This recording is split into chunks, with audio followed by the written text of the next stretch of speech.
Les baisers que tu aimes, la voix de vos bénédictions. Les fruits de nos lèvres qui ont confessé ta Seigneurie et ta majesté. Maintenant, il est temps. Il est temps pour te parler. Seigneur, dis-moi ton peuple. Dieu, nous te supplions, Seigneur. Parle à nous, Seigneur. Montre-nous, Seigneur, tes voies. Communique-nous ta volonté. Révèle-nous, Seigneur, ce qui est caché. C'est que toi seul, tu es capable de nous donner. Seigneur, qui va nous faire entrer dans ces derniers mois, Seigneur.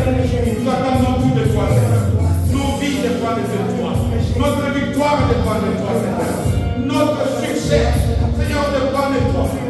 Nous voulons, Seigneur, reconnaître que maintenant c'est le temps de cet esprit. L'esprit qui saisit chacun d'entre nous. À commencer par l'instrument. Tu amènes, tu augmentes tout ce qui dépend de toi. Tout ce qui est d'homme, Seigneur. Tout ce qui est de la chair. Cet esprit qui te parle aussi dans le cœur, afin qu'il soit disposé comme un terrain fertile à recevoir la bonne séquence qui est de toi, Seigneur. Nous voulons que tout le monde qui est rentré de ces lieux affamés sorte à la satiété, parce que personne ne peut voir ta face. Je reste le même. Merci Dieu de gloire et de grâce. Nous sommes reconnaissants. Nous sommes dans la joie. Nous voulons manifester cette joie.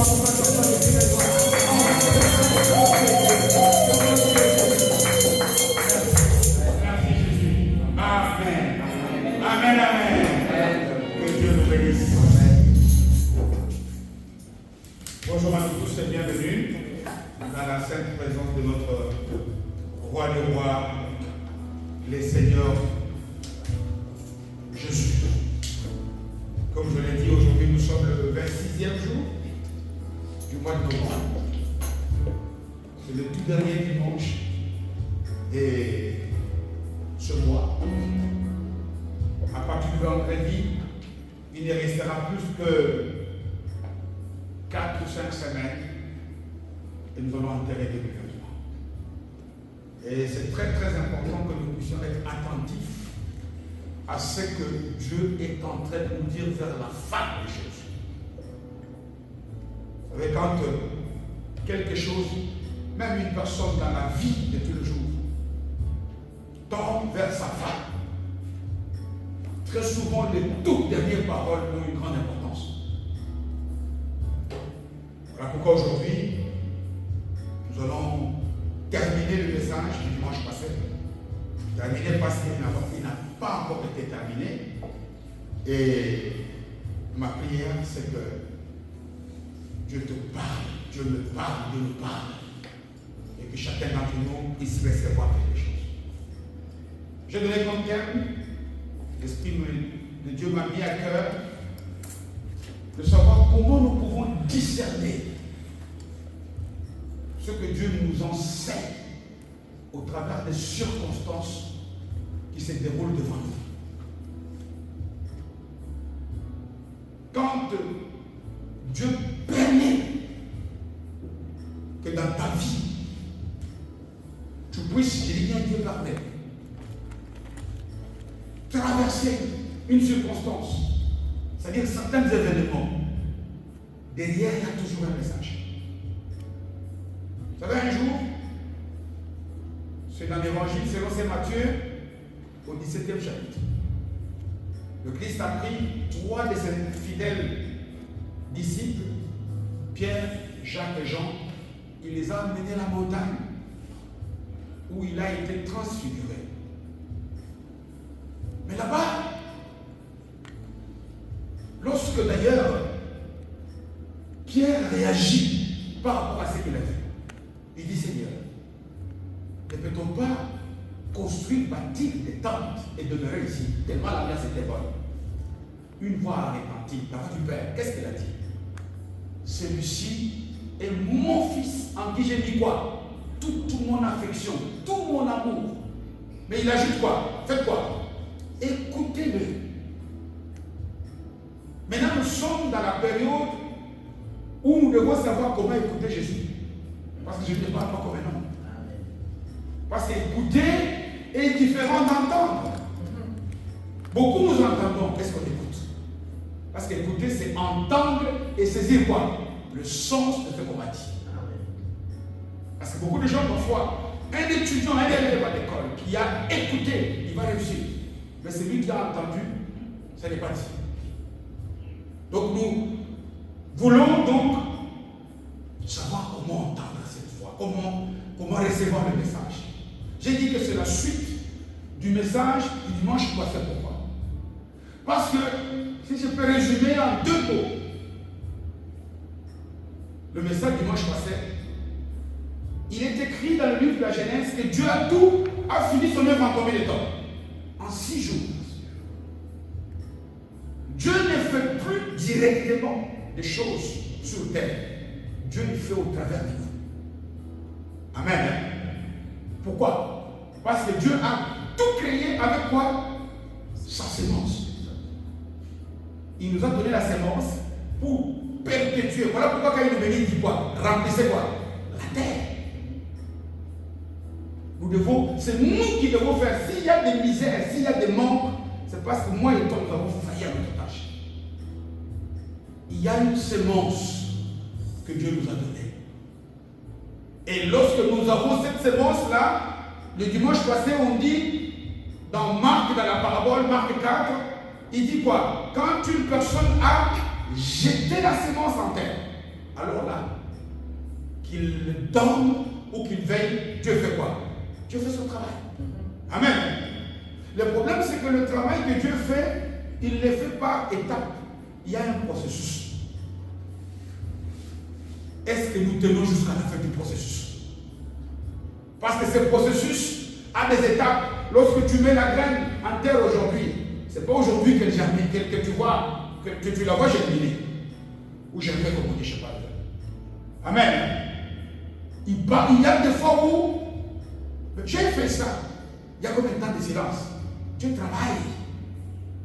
Ce n'est pas parce que tu ne vois plus la graine, tu ne vois rien, que Dieu n'agit pas. Parce qu'il a dit, quand tu as fait, tu as posé les bons actes, tu as mis la sémence, que tu dormes ou que tu veilles, que tu le saches ou que tu ne le saches pas. Le plus important pour nous, c'est que nous voulons voir avec nos yeux physiques. Et nous manquons de confiance. Amen. Non seulement il peut y avoir une période de vide, de manque, qui semble être une carence, mais il dit il y a d'autres temps où, au lieu même, tu as attendu le vide. Mais quand quelque chose sort de la terre, c'est l'herbe. Attends. Parce que c'est lui qui a fait la promesse, il est comment? Il est fidèle.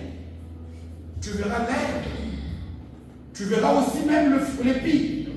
Et puis tu verras le fruit. C'est un processus. Mais ce que nous devons d'abord savoir pour nous, ce n'est pas travailler. Ce qui est important, c'est que tu saches que si tu as jeté la bonne sémence, Dieu travaille. Mais ce qui est mieux maintenant, c'est que la bonne sémence, c'est quoi? C'est sur ça que nous allons essayer de travailler aujourd'hui. C'est quoi la bonne sémence? Quand on dit la bonne sémence que tu jettes en terre, c'est quoi? C'est sur cet aspect-là que nous allons essayer de partager ces dimanches. Pour que tu saches, lorsque j'attends des choses, qu'est-ce que Dieu attend de moi? Mais je ne peux faire ce que Dieu attend de lui que lorsque je sais, quand il l'a dit, je l'ai capté. Sinon tu fais mal. Quand Dieu nous parle pas comme moi je le fais comme ça. On dit que Dieu parle tantôt comment? D'une manière, tantôt d'une autre. Mais nous sommes distraits. Et quand nous sommes distraits, qui en profite? On a vu la parabole du blé délivré. Lorsque nous dormons, lorsque nous sommes distraits, nous donnons accès au diable. Mais lorsque nous sommes éveillés, lorsque nous restons attentifs, on ne chute pas. Veillez et priez afin que nous ne puissions pas tomber lorsque l'ennemi vient. Que nous ne puissions pas céder à ces pièges, à ces ruses. Amen. Donc nous voulons connaître alors, analyser quel est, lorsque nous traversons, quand Job nous dit que la manière de parler de Dieu, nous devons être attentifs. Parce qu'il parle d'une manière que lorsque tu es inattentif, tu ne captes rien. Alors comment faire la bonne analyse? Comment alors distinguer ce rêve que je vis aujourd'hui, ça c'est Dieu. Comment je peux être comme le berger Moïse, qui chaque jour va dans le désert pour paître ses brebis, qui a déjà vu beaucoup de phénomènes. Mais le jour quand il voit un phénomène au buisson, il dit non, ça c'est Dieu qui m'appelle. Dieu, il n'a pas entendu la voix de Dieu. Qu'est-ce qui a fait que lui puisse voir ça? Combien de fois, toi, tu es déjà passé à côté d'un message clair, mais tu n'en as pas fait la bonne analyse. Amen. Amen. Nous allons voir pourquoi. Nous allons essayer de voir aussi comment, à partir d'aujourd'hui, moi et toi, au travers de ce que Dieu permet que nous puissions traverser comme circonstances, qu'elles soient bonnes ou mauvaises, on dit que, ça c'est le sage Salomon qui dit, Dieu a tout fait pourquoi? Pour un but. Et nous voulons savoir comment allons capter ces messages-là. Comment recevoir le message, ce que Dieu dit, afin que nous puissions faire ce qu'il a dit. Amen. Et vous verrez que très très souvent nous sommes à côté de la plaque. Voilà la raison pour laquelle peut-être moi et toi parfois nous attendons jusqu'à cette période. Parce que Dieu a dit à la montagne, quand mon père, mon fils parle, vous faites quoi? Écoutez-le. Écoutez, c'est quoi? C'est capter ce qu'il vous dit et surtout le mettre en pratique. Amen. Je vais vous inviter à lire un passage. On a déjà lu ce passage plus d'une fois. Mais aujourd'hui, nous allons l'aborder sur cet aspect-là qui nous aide à comment dirais-je, faire la bonne lecture de ce que Dieu nous dit au travers des circonstances. Actes des Apôtres, chapitre 27e. Hein? Pour les 7 épisodes, aujourd'hui, nous allons lire à partir du 9e verset. Actes des Apôtres, hein, c'est à partir du verset 27e. C'est l'apôtre Paul qui est en transfert, qui quitte une prison à Césarée de Philippe et qui est transféré à Rome comme prisonnier pour être jugé par l'empereur. Actes des Apôtres, chapitre 27e, et nous lisons la parole de Dieu à partir du 9e verset. Il est écrit ceci dans la parole de Dieu que j'ai lu pour nom de Jésus. Donc, Actes 27e chapitre, à partir du 9e verset. La parole de Dieu nous dit ceci. Un temps assez long s'était écoulé et la navigation devenait dangereuse. Car l'époque, même du jeûne, était déjà passée. C'est pourquoi Paul avertit les autres, donc tous ceux qui étaient avec lui sur le bateau, en disant, ô homme, je vois que la navigation ne se fera pas sans péril. C'est-à-dire qu'il y a du danger si on continue ce voyage. Et sans beaucoup de dommages, non seulement pour la cargaison, c'est-à-dire nos biens, mais aussi même pour le navire, mais aussi même pour nous les personnes. Si nous lèvons l'ancre et si nous partons, attention, Dieu ne veut pas. Sinon on court beaucoup de dangers pour nos propres vies et pour nos biens, même pour le bateau. 11e verset, le centenier, donc l'officier militaire, écouta le pilote. Le pilote, c'est le commandant, le capitaine du bateau, et le patron du navire, le propriétaire, plutôt que les paroles que Paul avait dites. Et comme le port n'était pas bon pour hiverner, la plupart furent d'avis de quitter pour tâcher d'atteindre le Phénix, port de Crète, qui regarde le sud-ouest et le nord-ouest afin d'y passer l'hiver. Alors ce qui va atteindre un léger vent à souffler. Et se croyant maîtres de leur dessein, ils levèrent l'ancre et côtoyèrent près l'île de Crète. Mais bientôt, un vent impétueux, qu'on appelle Héraklion, s'est déchaîné sur lui. Verset 15e, le navire fut entraîné sans pouvoir lutter contre le vent, et nous nous laissâmes aller à la dérive par-dessus. Acclamons très fort pour les pensées.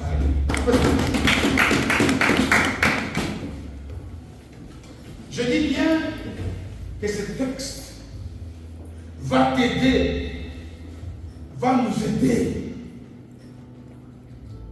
à comprendre que Dieu ne permet pas que moi et toi nous puissions traverser. Je dis bien Dieu ne permet pas. Nous puissions traverser des circonstances si Dieu n'a pas des leçons, des instructions de notre circonstances. ne le fera jamais. Je dis bien des circonstances qui sont permises par Dieu. Je ne dis pas ici que tout ce que nous vivons, en bien ou en mal, est permis par Dieu. Non. Non. Ici, je parle de tout ce que Dieu permet dans ce qu'on appelle sa volonté parfaite. Dans sa volonté parfaite. Ici, c'est parce que vous savez, chez Dieu, il y a ce qu'on appelle la volonté parfaite et la volonté quoi? Permissive. Et très souvent, nous, on agit dans la volonté permissive de Dieu. Et c'est la volonté permissive pour le non-francophone. C'est cette volonté-là. Dieu ne voudrait pas que tu fasses ça, mais il te laisse pour que tu puisses apprendre qu'il est Dieu. Il te laisse parce qu'il nous a donné le libre arbitre, la qualité de choisir. Mais ici, il est question des épreuves. Ici, il est question des circonstances que nous traversons, que Dieu a permis, que Dieu a autorisé que nous puissions traverser. Et derrière ces circonstances, ça peut être ta présence ici, c'est une circonstance. Est-ce que tu sais pour quel but Dieu a voulu que tu sois plus que d'autres? Une circonstance, c'est quoi? C'est la suite des événements que nous sommes en train de traverser. Pourquoi Dieu a-t-il permis que tu sois dans la famille où tu es? Pourquoi a-t-il permis cela? Pourquoi quel est le message que Dieu veut te donner au travers du travail, les collègues que tu as là qui t'appellent? Pourquoi? Pourquoi même tu passes par là où tu es en train de passer? Est-ce que tu as capté? Est-ce que tu as écouté la voix de Jésus? Est-ce que nous savons, parce que vous savez, il n'y a jamais des choses que Dieu permet que nous puissions vivre comme ça au hasard. Le problème, c'est pourquoi est-ce que j'insiste par rapport à ça, à cette question. Avant que nous puissions parler un petit peu du texte que nous avons lu. Mais c'est parce que très souvent, lorsque nous sommes devant des circonstances, nous utilisons plus notre raisonnement naturel. Ah, Dieu a fait comme ça, peut-être à cause de ceci. Nous utilisons, imaginez-vous quelqu'un comme Moïse. Lorsqu'il est au buisson ardent, lorsqu'il a vu ce buisson qui était en feu, et le feu et qui ne se consumait pas, humainement il dit quoi? Les sorciers, il faut recours à toute question qui a pour origine Dieu. L'analyse et la lecture que tu dois en faire doit aussi être spirituelle. Amen. Si le problème est spirituel, je l'ai dit ici il y a quelques semaines, le problème de Job avait quelle origine? Spirituel. Job pouvait aller voir tous les dermatologues du monde. Là, il cherchait une solution physique. Il n'allait pas voir. Toute question spirituelle, tu dois chercher une réponse spirituelle. Amen. Et c'est comme ça. Lorsque nous faisons une mauvaise analyse des choses, voilà pourquoi, bien aimés, nous sommes dans des larmes qui coulent tous les jours. Parce que nous n'avons pas compris qu'est-ce que Jésus nous apprend. Parce que nous n'avons pas saisi quel est le message qu'il me donne. Parce que moi et toi, nous n'avons pas compris où est-ce qu'il peut nous faire passer. Pourquoi est-ce que le message est important?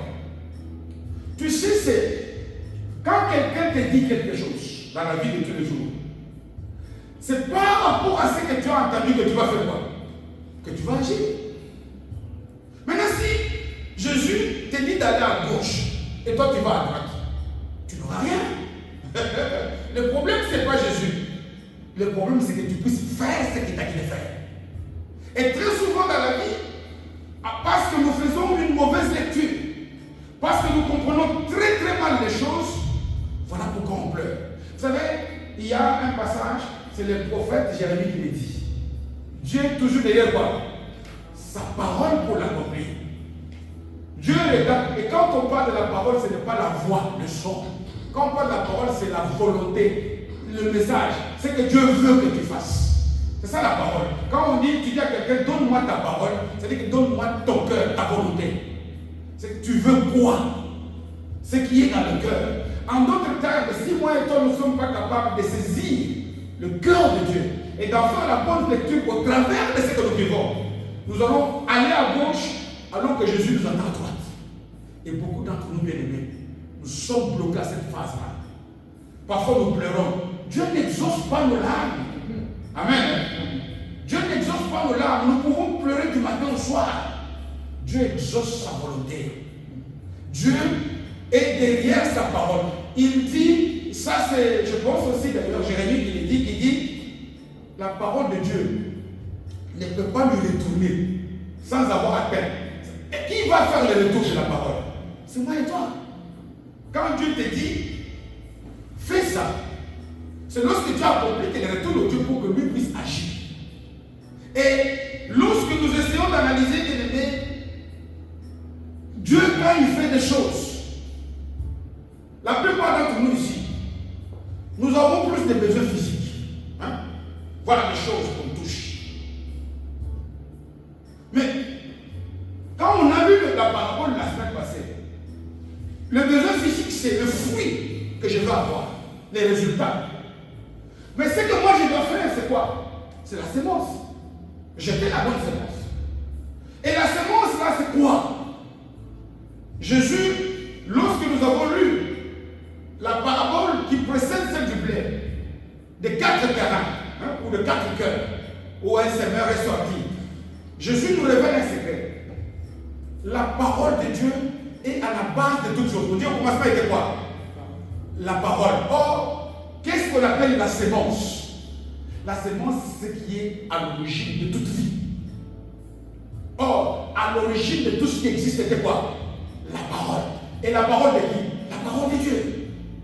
Lorsque tu es incapable de saisir la bonne sémence que tu dois saisir, jeter en terre, c'est la vraie parole par rapport que Jésus te donne par rapport à ce que tu dois faire à la situation. C'est ça la bonne sémence. Hein?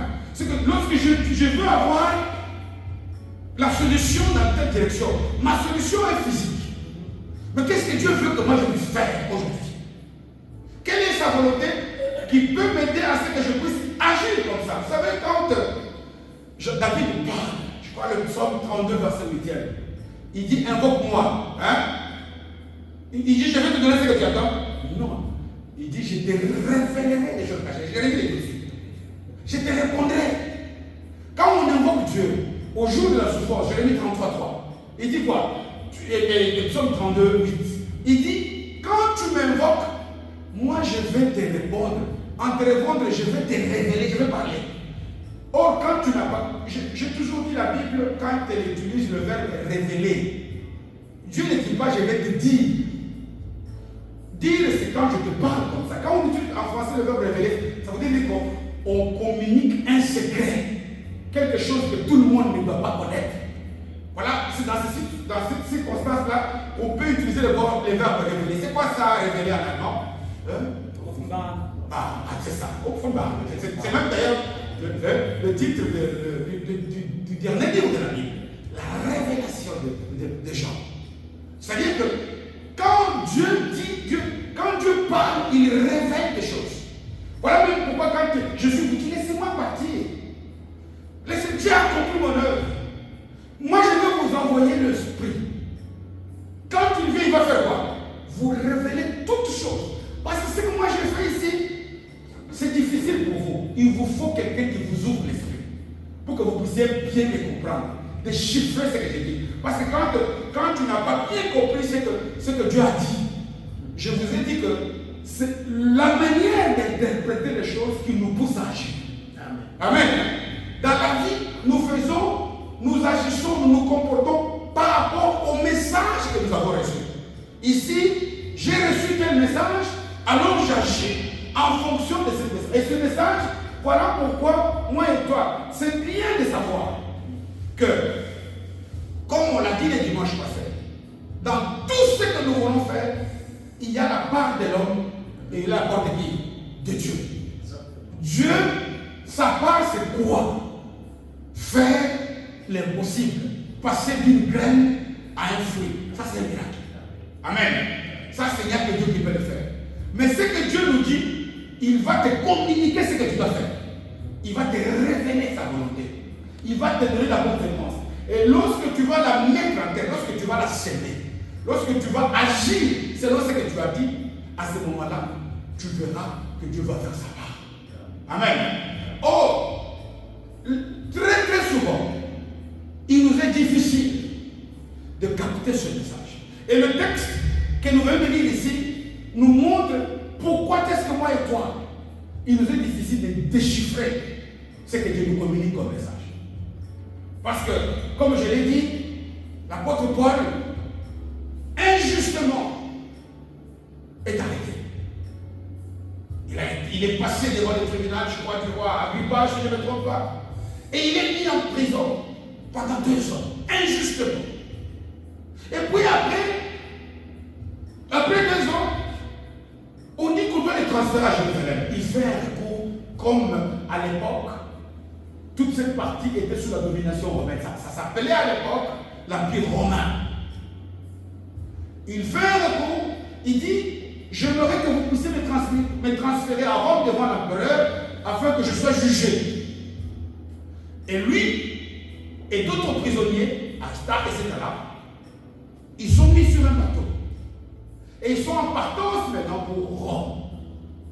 Je vous épargne tous les détails qui ne sont pas utiles pour ce message. Arrivé quelque part, Paul, divinement averti, il remarque que si on fait un pas ici, on va connaître la catastrophe. Comment est-ce que Paul lui a su ça? Paul est un homme comme tout le monde. Comment Paul, c'est pas parce qu'on l'appelle l'apôtre. Non, il y a des apôtres aujourd'hui qui se trompent. Ici, je vais nommer Paul. Il y a ici 5 options qui sont devant nous, 5 ou 4, qui sont devant nous lorsque nous sommes devant des faits. 1. Il y a la lecture de ce qui vient de Dieu. Ça, c'est ce qui vient de Paul ici. Et qui semble, on va voir comment reconnaître ça, c'est ça la pensée de Dieu. Il y a toujours, lorsque tu es devant une situation compliquée, il y a toujours la voix de Dieu dedans. Mais en dehors de la voix de Dieu, là, il y a aussi beaucoup de voix qui défilent dans nos têtes. Entre autres, la voix comme celui de cet officier militaire, le centenier, qui lui, il dit, il y a la discipline militaire. On m'a donné ces prisonniers, je dois les amener à Rome. Si je ne pars pas, je ne pars mon poste. Il obéit à quoi? Il y a, au fait, les lois humaines. 1. Quand nous sommes devant un phénomène, 1, il y a la direction de Dieu. 2, il y a aussi la voix des hommes. Ah, tout le monde est triche. Et c'est moi qui touche le problème. J'ai vu que le pasteur est triché. Le passeport n'est pas Dieu. On n'a pas dit que le pasteur est ton modèle. Ton modèle, c'est qui? C'est Jésus. Si le pasteur fait mal, laisse-le dans son mal. Prie pour lui, pour qu'il puisse se repentir. Mais il n'est pas notre modèle. Il dit, maudit soit l'homme qui fait confiance à qui? À l'homme. Donc, il y a, lorsque tu es devant plusieurs possibilités comme ça, tu es devant un phénomène. Ça peut être un rêve. Ça peut être quelque chose de très compliqué. Que dois-je faire? Que dois-je faire? Qu'est-ce que Dieu veut? Et Dieu a une pensée. Quelles sont les lois divines et les lois des hommes? Si je ne fais pas ça, on va me couper le courant. Il y a aussi ce qu'on appelle la voix des experts, des commandants, qui disent, oh, même, est-ce que ça sert à quelque chose? Ça sert à quelque chose que moi, vous savez combien de fois j'ai déjà fait cette tragédie? Cet homme-là, il s'est dit apôtre, mais il n'est pas marin. Il y a donc ce qu'on appelle la foi des experts, des connaisseurs, ceux qui maîtrisent les choses. C'est très souvent aussi même d'ailleurs Ça peut être même un pasteur. Combien de pasteurs ont fait une mauvaise analyse et ont poussé les fidèles à la mort? Pourquoi? Parce que intentionnellement, il veut recevoir quelque chose de la part, il lui donne le venin, non pas la pensée de Dieu, mais il lui donne ta pensée. Vous savez, quand Dieu parle à quelqu'un, il ne parle pas. Quand Dieu a parlé à Abraham, on n'a pas compris. Est-ce qu'il a parlé à Sarah? Non. Et la faute, quand Dieu a parlé à Abraham, c'est pareil. Si Dieu te donne un message, il est d'abord principalement pour qui? Pour toi. Regardez que quelqu'un comme Abraham, tellement Dieu lui avait dit que ça c'est pour toi. Imaginez-nous si une fois Abraham avait osé communiquer sa pensée à Sarah. Il allait dire que Sarah est sorcière. N'est-ce pas? C'est Sarah qui allait dire que tu es sorcier. Toi tu peux voir vraiment Dieu qui accepte que nous puissions sacrifier notre fils. Pourtant, c'est ce qu'il avait bien entendu. Il a fait quand tu attends ce que Dieu a dit. Même si pour le moment ça te semble être dur, tu seras béni grâce à ça. Amen. Amen. Parce que Abraham est allé jusqu'au bout, jusqu'à accepter de faire la volonté, amener son fils unique jusqu'au sommet de la montagne. C'est là où il a découvert qu'il est Dieu qui fait quoi? Qui pourvoit. Amen. Attention aux lois des hommes, aux principes humains, aux commandements qui nous traversent aussi. Oh, combien de fois j'ai fait le même rêve? Bien aimé, tous les jours ne sont pas dimanche. Amen. Le jour où Dieu va te donner, croyez-vous que le seul rêve que Joseph a vécu dans sa vie, ce sont les trois rêves-là? Mais il y a eu des jours où il y a rêve et rêve. Le problème, c'est que le jour où tu vas faire un bon rêve, que tu reconnaisses que c'est Dieu qui parle. Le jour où tu vas rencontrer la bonne circonstance, et je vais le dire tantôt, que tu puisses savoir que ça c'est Dieu qui me donne une orientation. C'est ça qui est très très important pour toi et pour moi. Savoir maintenant, j'ai toujours vécu, j'ai toujours été au culte, mais aujourd'hui ce culte d'aujourd'hui c'est pour moi. J'ai toujours prié, mais aujourd'hui la prière d'aujourd'hui c'est pour moi. Reconnaître ce jour-là, trier que ça c'est une circonstance qui est un peu spécifique. Pourquoi? Parce que il y a la voix de Dieu, il y a la voix, les principes des hommes, il y a la voix des experts, mais il y a aussi la voix des gens comme les propriétaires du bateau. Lui, ce qu'il regarde, c'est le profit. Combien de fois parfois, à cause de ce qu'on va gagner au père, nous sommes égarés de ce que Dieu veut dire. Lui, cet homme, il a peut-être, lui, il attend, je dois investir à New York, à la bourse de Francfort, et on doit arriver à Rome. Pourtant, ils ne sont pas arrivés à Rome. Amen. Attention, très souvent, lorsque nous sommes devant des situations, partir ou pas partir, faire ou ne pas faire, qu'est-ce qui est bien que je puisse faire? Qu'est-ce qui vient de Dieu? Nous sommes confrontés à ces situations. Mais si je fais ça, mais je vais perdre mon travail. Si tu dois perdre ton travail à cause de Dieu, accepte-le. Amen. Moi j'ai toujours dit ça. J'ai dit bien, si c'est par rapport aux instructions que Dieu t'a données, accepte-le. Et puis, la cinquième et la dernière, c'est la majorité. Oh, on dit, l'ensemble de ceux qui étaient sur le bateau. Regardez que, ici, il y a la majorité. Il y a les experts. Il y a le commandant. Il y a la voix des hommes. C'est que nous vivons tous les jours. Mais la voix, celle qui vient de Dieu, qui sort par Paul, c'est que les gens devaient suivre. C'est que, parce que toutes ces 5 voix ici sont sorties par 5 personnes différentes. Mais moi je te dis que les 5 personnes différentes ici sont en toi, dans ta tête. C'est toi qui vis, moi qui vis ces choses lorsque je suis confronté. J'ai la voix de Dieu qui me parle. J'ai dit oui, mais si je ne fais pas ça, si je n'arrive pas à donner ce que je veux faire ici. J'ai toutes ces 5 voix ici. Mais tout le monde qui a fait ça, mais pourquoi Dieu n'a pas fini? Tu les as dans tes oreilles. Mais regardez que la voix de Dieu sort de qui? Elle sort de là où c'est difficile. C'est un prisonnier. On peut penser qu'il a peur de la Rome. Et puis, il n'a rien à voir. Il n'a jamais été à Rome. Il va pour la première fois. Quand il va là-bas, Dieu avait dit le jour où il avait donné l'appel à Paul, moi je te ferai voir, je te ferai passer même devant les rois. Mais comment Dieu le fait? Moi et toi, on ne le sait pas. Mais la voix de Dieu est une voix qui semble t'amener vers ce que tu ne t'attends pas. Qui semble être... Voilà même pourquoi Jésus, ça c'est Ésaïe 53, j'ai beaucoup ce passage, n'est-ce pas? Qui dit quoi? Il n'avait rien pour plaire. La voix de Dieu, le choix de Dieu dans ce que tu dois faire, humainement, ça semble contraire à tes pensées. Ça semble être quelque chose qui te débatte. Pourtant, c'est ça que tu dois faire. Pourtant, c'est dans cette direction que toi tu dois aller. Amen. Amen. Maintenant, la clé, et c'est ça même qui a fait le thème de ce message, parce que le temps avance. C'est que comment alors le reconnaître? Comment est-ce que je peux, moi, dire que ça, c'est Dieu qui me parle parole? Comment puis-je le connaître? Qu'est-ce qui a fait que Paul puisse, lui, savoir que Dieu ne veut pas qu'on parte par rapport à cette situation? C'est ça qu'on appelle, dans un terme français, il avait le discernement des choses. Amen. Il savait discerner. Il savait avoir... Discerner, c'est quoi? Discerner, en quelques mots, c'est quoi? C'est voir ce qui est caché au travers de ce que tu vois. Amen. Lire entre les lignes. Lorsque il y a des événements, toi tu sais percevoir ce qu'il y a dedans.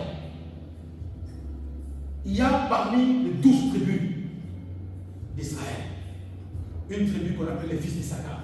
On lit cette histoire d'un livre de chroniques.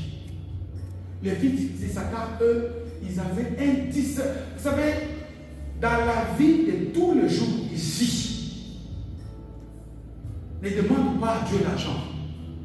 Demande-lui à te donner le discernement pour voir où tu as l'argent. Amen. Parce que Dieu ne donne pas l'argent physique. Dieu donne la parole qui est la séquence. Dans la bonne séquence, que Dieu est capable de décoder, il y a l'argent dedans. Non seulement il y a l'argent, parce que quand Dieu donne, Paul me dit par Éphésiens qu'il donne même au-delà de ce qu'on demande, au-delà de ce qu'on pense. Il donne en abondance, il exagère. En d'autres termes, ici, notre quête jusqu'à la fin de cette année, c'est essayer de discerner, essayer de comprendre que lorsque je suis comme cette veuve qui manque de tout, la veuve dont le mari prophète était décédé et qui n'avait rien. Et lorsque le prophète lui dit, qu'est-ce que tu as? Il comprend. Je ne dois pas cacher. Tu sais, quand quelqu'un, il lui reste le fond de poche, comme on dit, là où il ne peut pas aller. Quand on demande, tu as l'argent? Je n'ai rien. Mais lui, elle découvert, elle dit, non, je dois te voler. Parce que c'est par là. Vous savez, la sémence est petite, hein? Elle est insignifiante. Mais si tu as donné la bonne, ce que tu vas avoir, ça va déporter. Et la fait, notre quête, c'était aujourd'hui, lorsque nous rentrons dans l'enseignement nouveau, que Dieu t'aide à avoir beaucoup de discernement, avoir les yeux ouverts, être capable de faire la bonne lecture des choses, être capable de, lorsque tu vois des choses, tu dis, tout le monde dit, on va à gauche. Ici, tous les bateaux, tout le monde voulait qu'ils puissent lever dans l'air. Mais seul Paul, qui n'avait pas d'argument, voilà. Comment pouvais-tu justifier? Il a dit, si nous partons, bien aimés, on met nos vies en danger, on met les bateaux en danger, on met même tout ce qu'on a sur le bateau. Et lorsque vous lisez la suite, il y a eu la catastrophe. Heureusement que Paul était sur le bateau. Parce qu'ils ont tout perdu, le bateau et les biens. Mais Dieu a fait grâce aux vies humaines parce que Paul devait aller jusqu'à Rome. Amen. Amen. Maintenant, c'est bien que je puisse nous dire qu'il nous faut être capable, quand Dieu parle, de discerner. Je vais acheter le discernement au Kaufland. Où est-ce que je vais trouver le discernement? C'est ce qu'en venant tous les jours, ici à l'église, mais tu le fais déjà. Comment moi et toi nous n'avons pas de discernement? Le discernement, bien aimé, comment est-ce que moi je peux dire, si je regarde le frère Aaron, je dis, Aaron, tu as un problème. Hein? Alors qu'il ne l'a pas dit.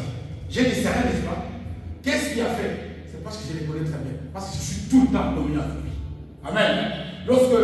Quand tu passes du temps avec quelqu'un, lorsque tu as la communion, voilà même pourquoi qu'est-ce que très souvent dans la parole de Dieu nous a recommandé de méditer la parole, d'être en communion. Bien aimé, le discernement, il ne faut pas l'argent pour l'avoir. Plus tu passes du temps à côté du Seigneur, plus il va t'ouvrir l'esprit. Tu seras capable de voir ce que les autres ne voient pas. Il sera capable d'ouvrir les yeux.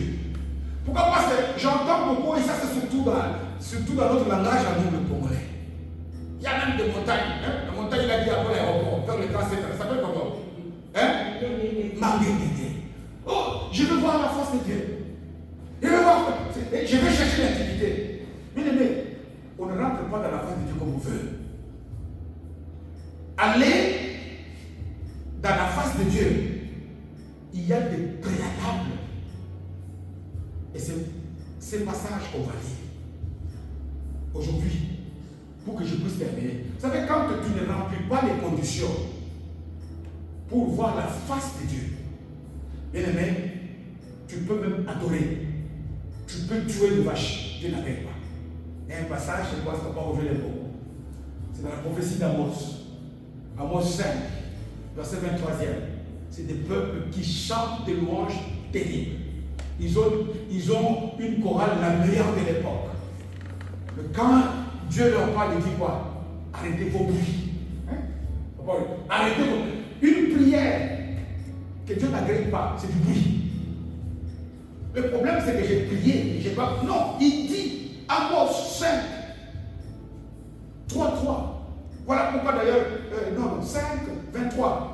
Voilà pourquoi il a commencé même dans Amos 3, il dit 2 personnes peuvent aller dans la même, ensemble, sans qu'ils puissent s'accorder, n'est-ce pas? C'est-à-dire qu'ils puissent avoir le même but. Qu'ils puissent avoir. Nous prions beaucoup. Nous faisons des tas de choses. Est-ce que nous sommes dans la condition?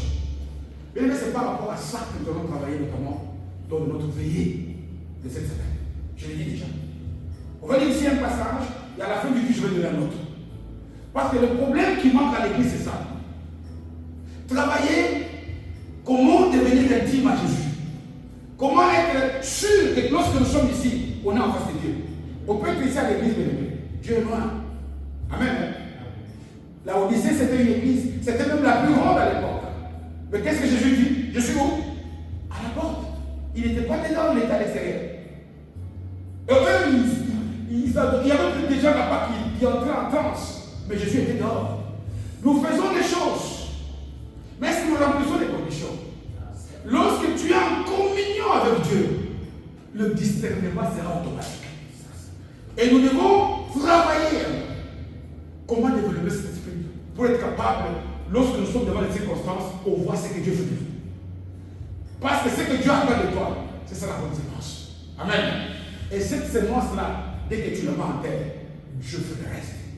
Nous allons lire un passage dans les psaumes, et ça la conclusion du message. Parce que nous allons développer à la veillée. Psaume chapitre 15e. Psaume c'est dans le milieu de la Bible, non? Et cette psaume n'a que 7 versets. Tu veux savoir, Paul était tout le temps en communion en face de Dieu. Et Paul a compris que maintenant Dieu veut que nous soyons partis. Ce n'est pas de la magie. Pour comprendre la vérité. Psaume chapitre 15e, nous y sommes, n'est-ce pas? Et il est écrit ceci. Psaume de David. Ô Éternel, qui séjournera dans ta tente? C'est-à-dire qui sera dans ton intimité? Qui sera en communion avec toi? Qui demeurera sur la montagne sainte? Et c'est tout le monde qui dit je vais m'emmener de Dieu. C'est lui qui marche comment? Dans l'intégrité. Qui pratique quoi? La justice. Et qui dit quoi? La vérité selon son cœur. Il ne calomnie point avec sa langue. Il ne fait point de mal à son semblable. Et il ne jette point l'opprobre sur son prochain. Il regarde avec des yeux celui qui est méprisable, mais il honore ceux qui craignent l'Éternel. Il ne se retrace point s'il fait serment à son justice. Il n'exige point l'intérêt de son argent et il n'accepte point de dons contre l'innocent. Quelle est la conséquence? C'est lui qui s'est conduit ici ne fait pas quoi? Il ne s'acharne pas. Il ne chute pas. Bien aimé, nous allons, à partir de ce mois de décembre, à commencer même par le premier qui est le vendredi de notre veillée, travailler par rapport à ça, à ce que nous puissions être dans des conditions pour que là où nous sommes, nous ne croyons pas que Dieu est là. Non, nous sommes sûrs que Dieu est là. Il ne suffit pas de prier, mais il faut prier en remplissant le préalable que Dieu a donné. Nous devons faire des choses comme Dieu veut qu'on le fasse. Quand on fait des choses comme ça, ça voudrait dire que à chaque instant, nous sommes avec Dieu.